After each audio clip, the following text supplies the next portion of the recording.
kan? Jadi seluruh hal yang selama ini opininya yang menyatakan bahwa sekolah swasta tidak bersedia, ya tidak terbukti. Salah Pak Deddy, bisa salah, dibuktikan. kami mendukung Bapak. Ada yang membuat opini, ya kan? Ada yang buat opini, sekarang sudah hadir dan sudah menyatakan kesediaannya. Pak, nanti alokasinya itu Ya kan nganiaya orang temennya atau musuhnya laki-laki kan sering terjadi. Tapi kemudian berbuat sadis pada orang yang dianggap dicintainya. Waktu itu kan menjadi aneh.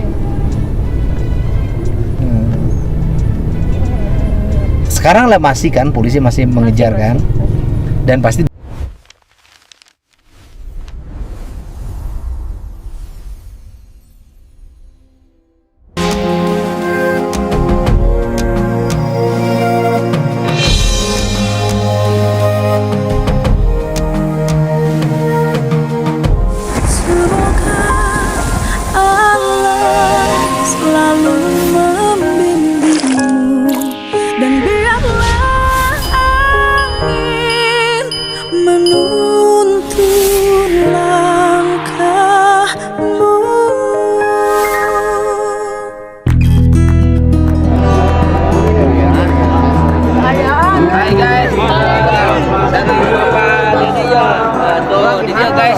di gedung Pakuan deh. Jauh-jauh orang di Bogor. Nah, Bapangi aja. Orang jam dia tiga nama. Bapangi sehat tuh. Kita di mana? Di siapa dulu?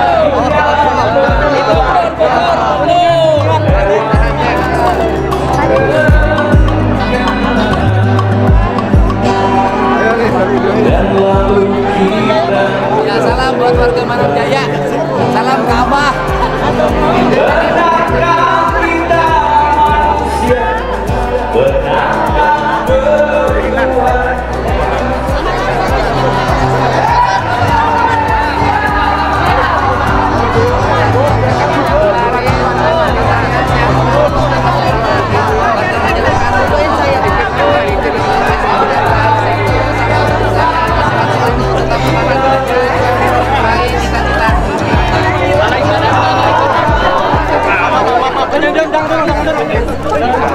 Ya Allah, Bapak. Pak, sekarang SMK kami Pasir Jambu ya. Ciwidey Pasir Jambu. Orang Ciwidey Pasir Jambu semangat, Sarakola. Amin. Saran SMK Al-Farizi Bantar. Ya, SMA Al-Farizi Bantar Ujak. Oh, Bantar Ujak Majalengka. Ya, betul. Sing Sarakola, sing Sarehat, Amin. sing Taraga. Riza, Amis Pak. Baca Amis Pak. oh iya.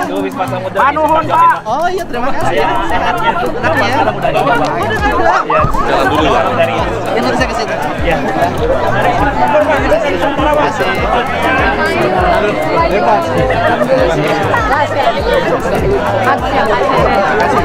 Salam ya. Teman agama ya, salam ya. Salam sehat selalu ya. Sehat selalu. Mana sih? Bapak Aing mana? Pak Aing. Teman dulu Pak. Foto dulu Pak. Asik, alhamdulillah.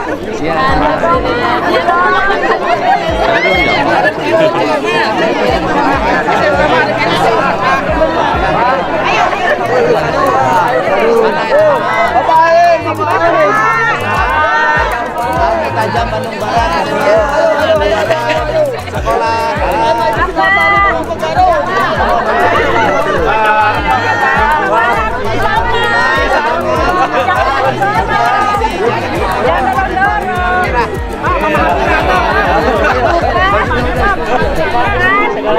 SMA Segala Herang, ayo sen Sarakola, sia urang Segala Herang, urang Jalan Caka. Ayo Pak, ayo Pak. Andrio jadilah anak soleh ya, kemarin belum sempat ditengok waktu sunatan.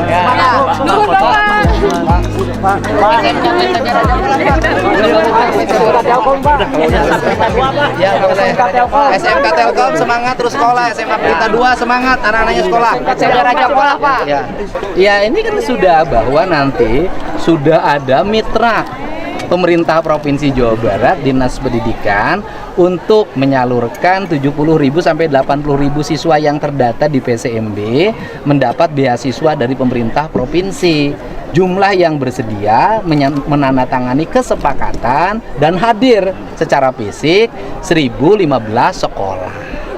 Ya kan? Jadi seluruh hal yang selama ini opininya yang menyatakan bahwa sekolah swasta tidak bersedia, ya tidak terbukti. Salah Pak Deddy, bisa salah, dibuktikan. kami mendukung Bapak. Ada yang membuat opini, ya kan? Ada yang buat opini, sekarang sudah hadir dan sudah menyatakan kesediaannya. Pak, nanti alokasinya itu gimana Pak? Disediakan arahin ke Ya, sebaran ke ya kan nanti berdasarkan jumlah siswa.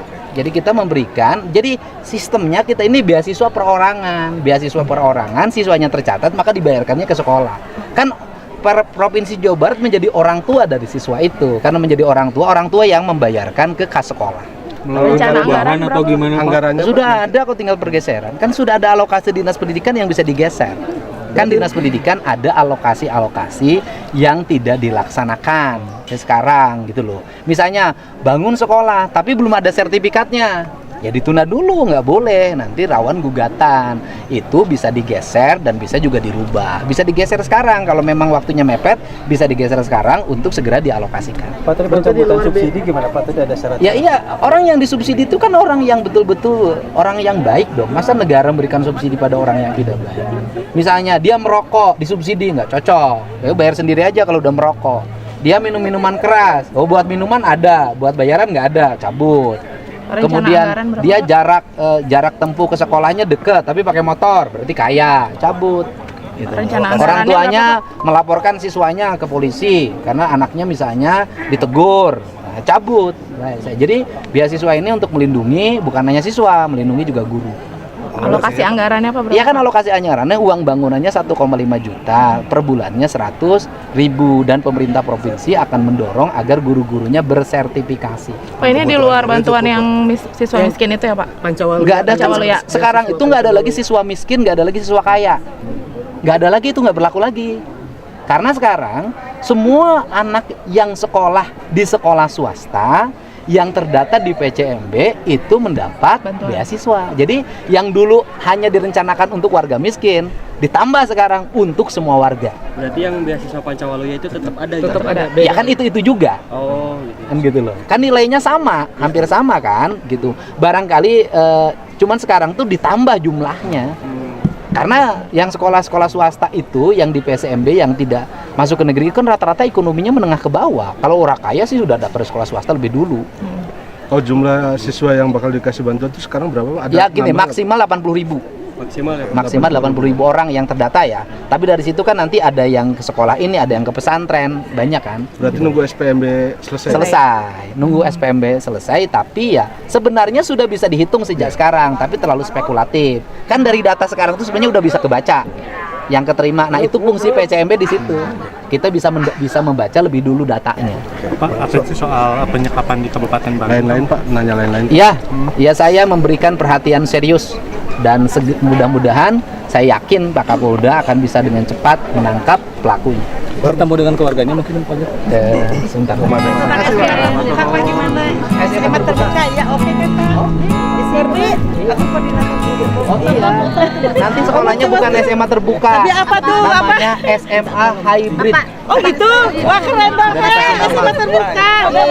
Jadi SMA Hybrid. Nanti Hybrid namanya. SMA Hybrid 3 Bogor, Oh, SMA Hybrid 4 Bandung. Makasih Bapak. Jadi istilahnya SMA Hybrid. Hybrid ya bukan terbuka lagi. Bukan terbuka lagi. Ih, keren Bapak, terima kasih. Keren. Makasih Bapak. Jangan si Egi Bapak, salam si Egi. Bapak juga.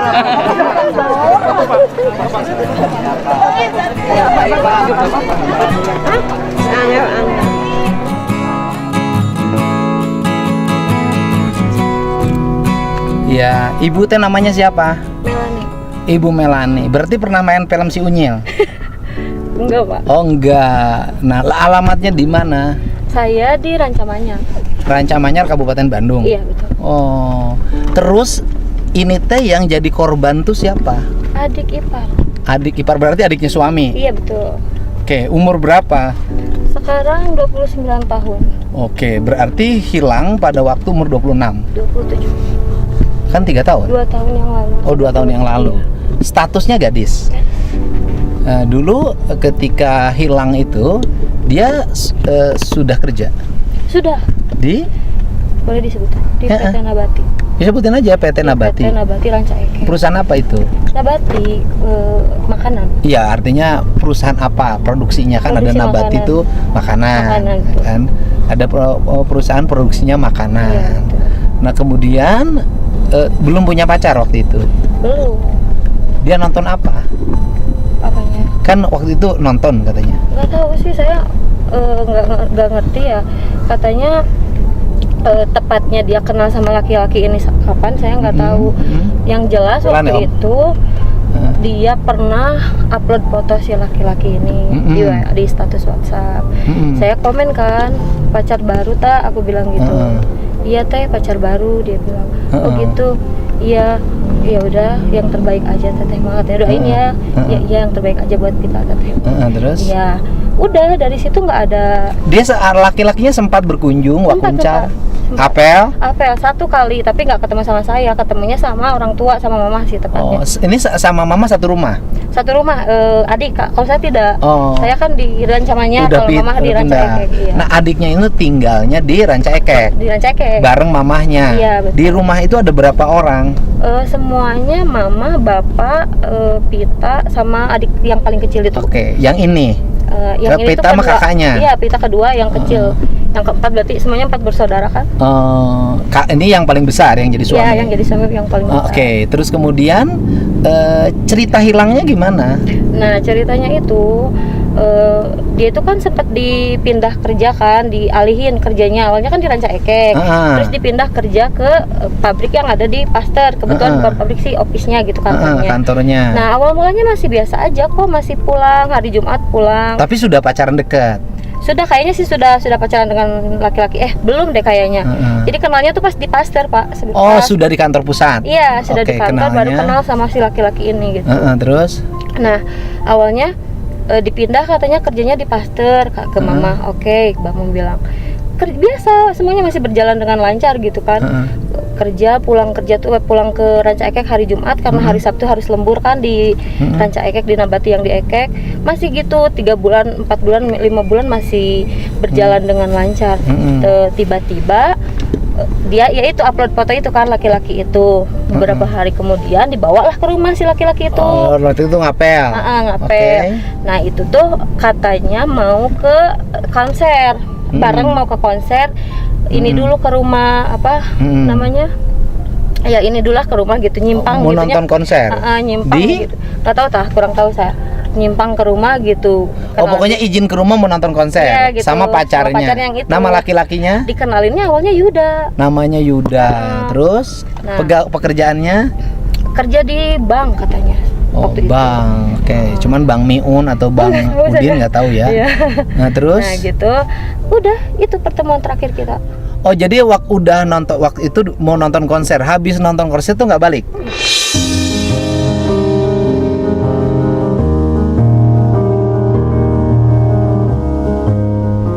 Baru ditemukan kemarin tanggal 10 Juni. Ditemukannya di mana? Di Rumah Sakit Hasan Sadikin. Ada yang nelpon ke Bapak bahwa ada salah satu anggota keluarga yang membutuhkan perawatan di rumah sakit, katanya kecelakaan. Oh, Rumah Sakit Hasan Sadikin. Iya. Dikirim pasien itu yaitu adik iparnya namanya Vita.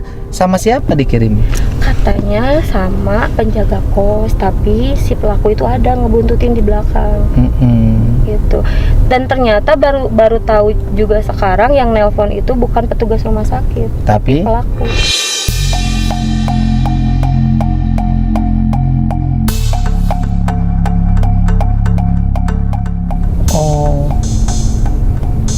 Oh, berarti dia tinggal satu kos Iya, betul. dengan laki-lakinya. Betul.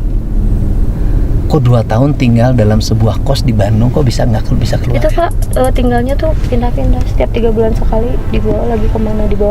Jadi nggak stay di satu kosan. Iya, artinya kan masih Bandung gitu loh. Iya. Kan tidak sesulit itu. Iya betul. Kenapa sampai psikologinya tidak bisa melawan? Awalnya itu yang dihancurin itu matanya, Pak. Dihancurnya gimana? Dibuat nggak bisa ngelihat. Hah? Iya, dibuat nggak bisa ngelihat, itu pengakuan dari korban. 1 bulan pertama. Jadi sekarang nggak bisa lihat? Ya, sekarang nggak bisa lihat. Nah, kan pelaku itu ngebogohan. Kenapa harus matanya dibikin buta? Itu juga saya pengen tahu kenapa. Kok bisa adik saya di... Kan artinya kalau bobogohan ya bobogohan aja ya kan, makan dikasih makan pulang ditidurin kan begitu loh. Iya. Ya kan kalau bobogohannya berlebihan. Tapi kalau sampai dianiaya, sering dianiaya. Iya, sering. Loh, tujuannya apa ya? Itu yang saya pengen tahu tujuannya apa. Saya pun nggak dapat jawaban udah sampai sekarang. Karena pelakunya juga nggak ada. Kan kalau mau dijual, kalaupun kejahatan ya, kan biasanya dijual gitu kan. Iya. Kalau ini kan enggak, disimpan di rumah disiksa kan aneh. Iya. Nggak tahu ya. Sekarang tuh udah nggak bisa lihat. Nggak bisa ngelihat. Ininya juga apa? Bibirnya itu digunting katanya. Hah? Digunting. Oh berarti pelakunya mengalami kelainan Iya, ya? mungkin. Digunting. Bekas sayatan sudah pasti. Bekas sundutan rokok juga banyak. Kakinya dibacok-bacokin dua-duanya. Oh ini ada kelainan kejiwaan. Ya ada kelainan kejiwaan lah kalau ini mah. Iya. Sudah. Kan ini tidak biasa kan. Kan paling kalau namanya hubungannya begitu kan paling hamil disuruh menggagurkan gitu loh. Iya. Atau ditinggalin kan gitu loh, dia pergi kan begitu paling juga. Kalau ini mah kan orang dibawa terus disiksa. Disiksa. Hartanya semua diambil. Iya kayaknya aneh. Pinjol dibobol, paylater dijebol. Jadi akhirnya pinjam pinjol. Iya, pinjol. Atas nama adik saya. Berapa? Total nggak tahu ya, kalau pinjol nggak tahu saya. Kalau total kerugian yang ada di barang-barang gitu, motor, laptop, handphone, sama tabungan, terus emas-emas juga. Berarti adiknya dalam posisi sebagai perempuan mapan dong ya. Alhamdulillahnya. Tapi dengan peristiwa ini hancur. Kok bisa begitu ya? Ini yang disebut dengan fungsi tempat kos, rumah-rumah. Ketika ada tamu tuh harus didaftarkan. Dua-duanya harus ada didaftarin di RT. Iya. Nah yang gini-gini sekarang tuh udah nggak berfungsi. Fungsi-fungsi lingkungannya udah nggak berjalan. Ya akhirnya jadi kesadisan seperti ini. Tapi identifikasi pelakunya sudah. Sudah polisi pasti udah tahu. Sudah. Orang mana katanya? Ciaro Nagreg. Orang Nagreg. Keluarga di Nagregnya ada dong? Ada bapaknya doang. Ada bapaknya.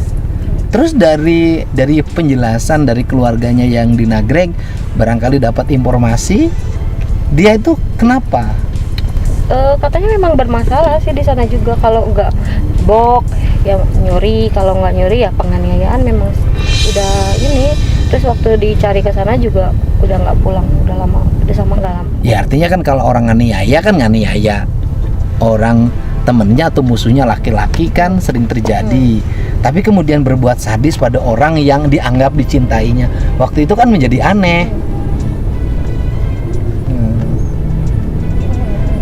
Sekarang lah masih kan polisi masih mengejar kan, dan pasti dapat.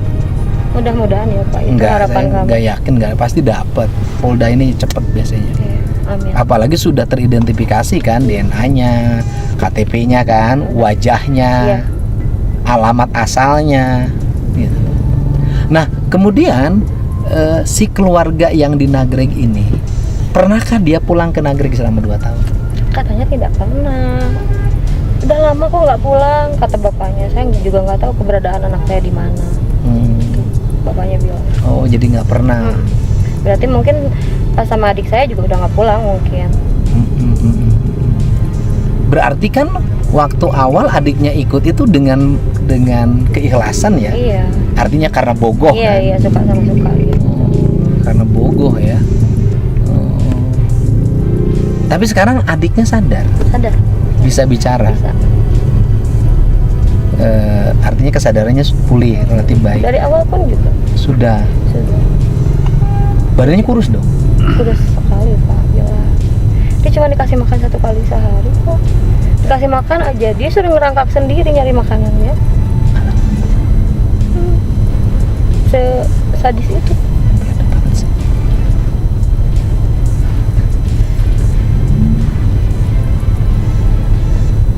Nah, sudah berapa hari di rumah sakit? Dari tanggal 10 berarti. Sekarang sudah tanggal 22, 12 hari ya. 12 hari di rumah sakit. Kemudian jadi yang sekarang yang tidak ada mata. Sebelah Kelop dirusak apa iya, kelopaknya diangkat? dihancurin. Udah. Dipukul terus katanya, dipukul sama tangan, sama meja, sama helm. Karena sama Pertanyaan, kenapa nggak kabur? susah Pak, karena kan pertama yang dia ambil itu matanya Pak. Dari 1 bulan pertama dia mengenal si cowok ini, yang pertama dihancurin itu matanya. Aduh.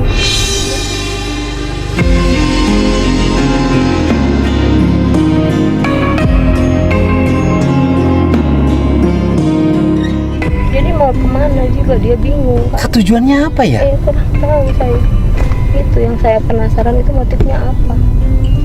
Kalau mau misalnya mau ngambil hartanya ya sudah ambil saja gitu, kembalikan dia ke kami gitu, ke keluarganya. Tapi yang saya maaf ya Pak, yang saya heran kenapa kok adik saya sampai dihancurin seperti ini gitu. Loh, kenapa perempuan tiba-tiba pura-pura dipacarin, dibawa terus disiksa? Kan nggak ngerti. Kan disiksa itu misalnya dia pacaran, kemudian berontak, atau misalnya ada ketidakharmonisan, kan baru kan? Baru kemarin saya dapat WA, katanya saudaranya pelaku. Terus? Menurut PUP-nya dia, saudara saya yang selingkuh, adik saya selingkuh katanya. Selingkuhnya gimana? Nggak tahu, katanya dia yang minta untuk pindah kosan, bukan saya yang maksa katanya. Dia yang minta kabur sama saya, bukan saya yang maksa, dia bilang gitu. Maksudnya? Jadi ya semuanya atas dasar kemauan perempuannya gitu, kabur. Adik? Iya, kata si pelaku. Oh, versinya pelaku yang cerita iya. ke saudaranya. Iya, terus nge-WA ke saya. Kemudian si perempuannya yang ngajak kabur dari rumah. Katanya gitu bilangnya. Emang kabur dari rumah dasarnya apa? Kurang tahu saya. Apakah cintanya dilarang? Kan kabur Ya itu enggak, misalnya enggak. cintanya dilarang, kan Iya ini mah kan? tidak Iya. kan? Iya, makanya saya juga aneh. Terus kemudian selingkuh, terus matanya tiba-tiba dihilangin. Iya, dia si pelakunya ngomongnya gitu. Kenapa katanya bisa sampai terjadi penganiayaan yang berat karena dia selingkuh. Loh, kan dibawa sama dia pergi. Menurut pengakuan pelaku ke saya. Ya kan dibawa penguasain laki-laki Iya, itu. ya itu mungkin alibi kali Pak, supaya dia nggak terlihat salah-salah amat mungkin ya. Lah ya nggak bisa, dia bukan suaminya juga. Gitu loh. Aneh ya. Di Hasan Sadikin di kamar berapa? Di ruang di MCHC lantai 5. Oh, udah saya ke sana. MCHC lantai 5 ya. MCHC lantai 5. Ruang isolasi. Masih di ruang isolasi? Belum boleh ditengok? Boleh sih. Ya minimal saya bertemu dengan pimpinan rumah sakit. Yang berikutnya artinya belum boleh ditengok. Iya, sama yang lain. Ya nggak boleh, belum ditengok. Iya. Oke. Kemudian rumah sakit gimana? Karena ini korban penganiayaan, biasanya tidak ada klaim BPJS. Ya, betul. Saya sudah ngomong sih masalah itu. BPJS tidak mengcover. Biasanya Terus kalau korban misalnya penganiayaan terus mau pakai SKTM pun katanya paling dipindah ke rumah sakit terus kabupaten. kemudian Ya sekarang lagi menggalang dana. nggak usah saya tanganin. Terima kasih. Nggak usah menggalang dana lagi, udah saya tanganin. Saya telepon dokter Fitranya.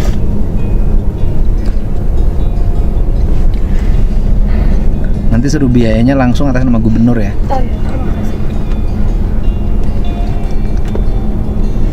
Nggak usah. Ibunya masih ada? Ada. Sekarang di rumah sakit? Iya, Bapak. Ada Di rumah Mas. sakit.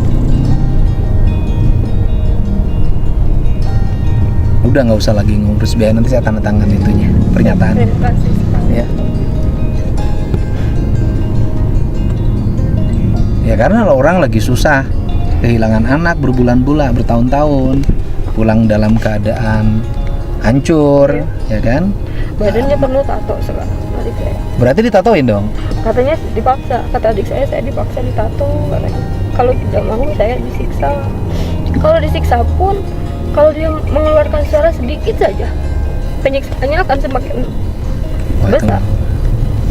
Makanya bagi perempuan dimanapun, jangan sembarangan ketemu laki-laki. Betul.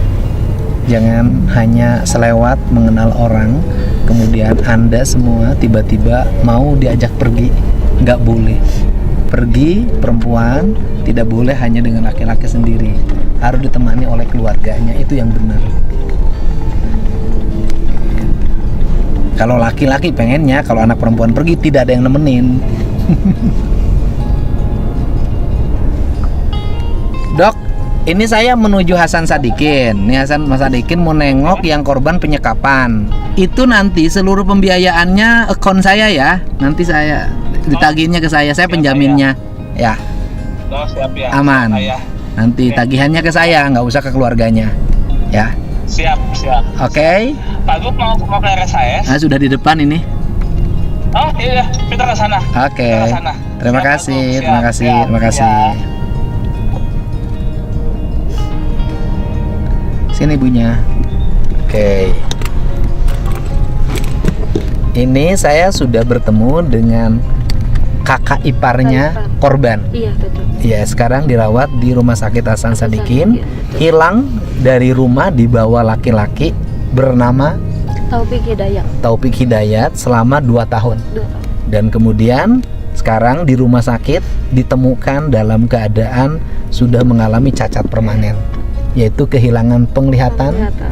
tubuhnya, bibirnya Gunting. digunting, tubuhnya disundutin rokok, Iya, banyak. penuh tato, bekas banyak luka, Betul. dan pelakunya masih buron. Saya yakin Polda Jabar tidak akan lama bisa menangkapnya, karena ini tindakan keji yang latar belakangnya kita belum tahu. Tiba-tiba seorang perempuan yang punya karir, bekerja dengan baik, punya kekayaan yang cukup menurut saya, punya motor, punya laptop, punya tabungan, punya penghasilan, kemudian dia berubah nasibnya menjadi sangat mengenaskan. Dan tadi ada keluhan persoalan tidak bisa diklaim BPJS karena korban penganiayaan. Untuk itu kami menanggung seluruh biayanya sampai sembuh. Terima kasih. Iya, terima kasih. Sekali. Pembelajaran bagi seluruh wanita di Indonesia, di Jawa Barat, hati-hati terhadap bujuk rayu laki-laki yang mengakibatkan derita yang tiada akhir bagi perempuannya. Lindungi anak-anak kita, adik-adik kita dari peristiwa yang serupa. Kalau bapaknya artinya mertua, bekerja di sebuah gudang sebagai supir. artinya ya punya pekerjaan tetap Iya, lah ya. punya. Alhamdulillah masih bekerja. punya pekerjaan. Artinya tidak susah-susah amat. Gitu loh. Ya tidak susah-susah amat. Si Teteh juga tidak susah-susah amat ya. Iya. Punya penghasilan, punya aset, motor, punya tabungan.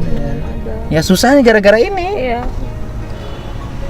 Artinya tidak menikah duluan pun dalam posisi tidak ada masalah yang berat untuk ekonomi Iya. kan sebenarnya.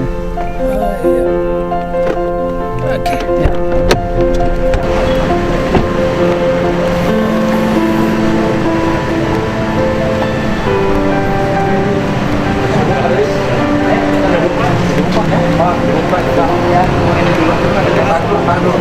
Ya. Di atas ada. Tapi Bapak lagi di bawah, Bapak Ya nggak apa-apa, di situ ada ibunya. Ibu juga sini. nanti Bapak bicara sama saya.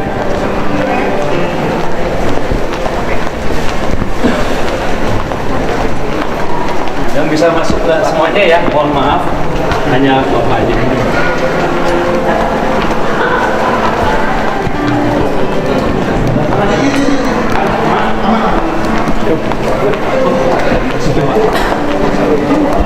Satu, dua, enam.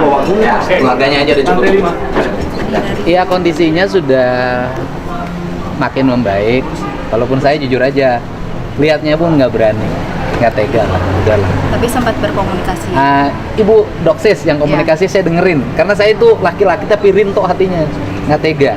Tetapi yang paling utama ada 2 hal yang harus saya selesaikan. Kalau urusan penyelesaian pengobatan kan tanggung jawabnya dokter. Tadi kan ngomong biaya tuh, seluruh biayanya saya tanggung sampai selesai. Jadi nggak usah lagi nyari ke BPJS kemana-mana, saya tanggung. Jadi nggak usah sibuk lagi keluarganya, dan keluarganya oleh saya juga tadi dibekelin. Selama nungguin anaknya, dia tidak lagi pusing ngurus rumah, kebutuhan di rumahnya. Dan yang paling utama adalah ngingetin pada seluruh kaum perempuan yang ada di Jawa Barat dan di Indonesia. Sekarang itu kan peristiwa seperti ini pasti banyak terjadi. Hati-hati, waspada, pergi dengan laki-laki agar ditemani keluarganya. Udah, titik, itu penting. Pak, ada arahan untuk anggota kepolisian agar bisa segera. Oh, sudah kali komunikasi dengan jajaran Polda, saya yakin tidak akan lama lagi tertangkap. Ada harapan untuk Pak Kapolda gimana, Pak? Iya, kan sudah, saya yakin Pak Kapolda dan seluruh timnya tidak akan lama lagi pelakunya bisa ditangkap. Pemerintah bakal memberikan bantuan nggak Pak untuk pengobatan? Sudah. Sudah. Bantuan untuk keluarganya selama merawat korban sudah diberikan. Kemudian seluruh biaya perawatan rumah sakitnya saya tanggung sendiri. Berarti sekarang udah nggak ada open donasi lagi ya? Nggak usah perlu ada open donasi. Pemerintah Provinsi Jawa Barat bertanggung jawab terhadap warganya. Terima kasih. Oke? Terima kasih.